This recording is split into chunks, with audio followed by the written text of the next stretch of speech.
अस्सलाम वालेकुम नाजरीन। फाइनली व्यूअर्स आपका हुआ इंतजार खत्म, क्योंकि बेबी बाजी का सीजन 2 आ चुका है, जो कि अब की बार इस ड्रामा सीरियल का नाम रखा गया बेबी बाजी की बहुएं, जिसकी आज पहली एपिसोड नशर की गई। इस ड्रामे की कहानी वहीं से ही शुरू होती है जहां पर यह खत्म हुई थी। दिखाया गया कि बेबी बाजी को मरे हुए 1 साल भी बीत चुका है, मगर ऐसे में जमाल जिसने अजरा को घर से निकाला था वो आज भी अजरा को वापस कबूल नहीं करता। अजरा के बेटे उमर के कहने पर ही वो यहाँ बरसी पर आती है बेबी बाजी की, मगर तब भी जमाल उसे कबूल नहीं करता, वापस जाने का कह देता है। मगर फिर अचानक से उमर की तबीयत बिगड़ जाती है, उसे इमरजेंसी की सूरत में अस्पताल ले गए।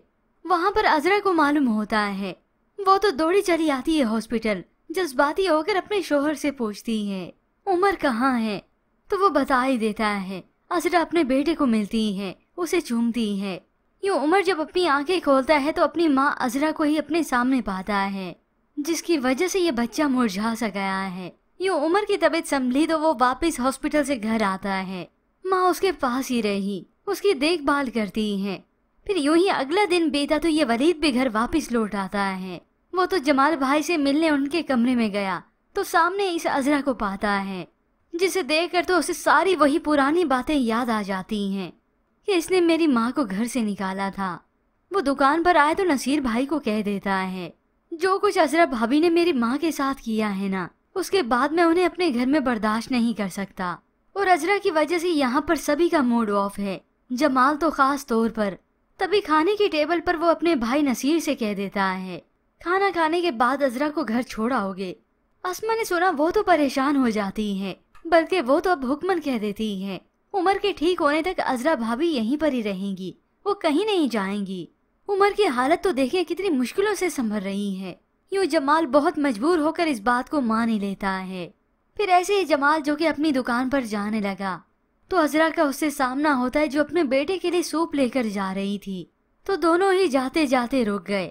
जमाल तो उसे कह देता है कि बेटे की वजह से तुम्हें बर्दाश्त कर रहा हूँ, बस उसके ठीक हो जाने के बाद तुम यहाँ से चली जाना। तो अजरा भी कह देती है ये बात आपको मुझे दोबारा याद नहीं दिलानी पड़ेगी। यूं अजरा का बेटा अब उमर तो बहुत खुश होता है अपनी माँ को पाकर, मगर यहाँ घर वाले सारे डिस्टर्ब होकर रह गए। खाने की टेबल पर जब सभी एक साथ बैठे होते हैं, हंसी मजाक भी कर रहे होते हैं, मगर जब भी अजरा या फिर उसका जिक्र होता है तो सभी की ही हंसी गुल हो जाती है। अस्मा भी इतने अरसे के बाद अजरा से मिली, वो भी उसे बहुत ही मुख्तलिफ पाती है, क्योंकि किचन में ठहरी अजरा तो इजहार कर देती है अस्मा से जिन लोगों के बीच में मैं दूरियां पैदा करना चाहती थी, आज उनके करीब आना चाहती हूँ। फिर यूं ही कुछ वक्त बीतने के बाद आखिर अजरा यहाँ पर वापस आ जाएगी, जमाल मान जाएगा और तब व्यूअर्स इस ड्रामे की कहानी के कुछ और मोड़ ही आपको देखने को मिलेंगे। यूं कहीं ये पुरानी अजरा वापस लौट आएगी तो कुछ गलत ना होगा, खास तौर पर जब एंट्री होगी जमाल की जिंदगी में इस सायरा की, जो कि एक नया किरदार है, मगर वो भी फुप्पो की बेटी का। तो ऐसे में व्यूअर्स आपको क्या लगता है कि अजरा वाकई में सुधर गई है? क्या वो इस घर को वापस से जोड़ पाएगी? इसके मुतालिक हमें अपनी कीमती राय का इजहार जरूर कीजिएगा। मज़ीद ड्रामा रिव्यूज के लिए आप देखते रहिए उर्दू टीवी।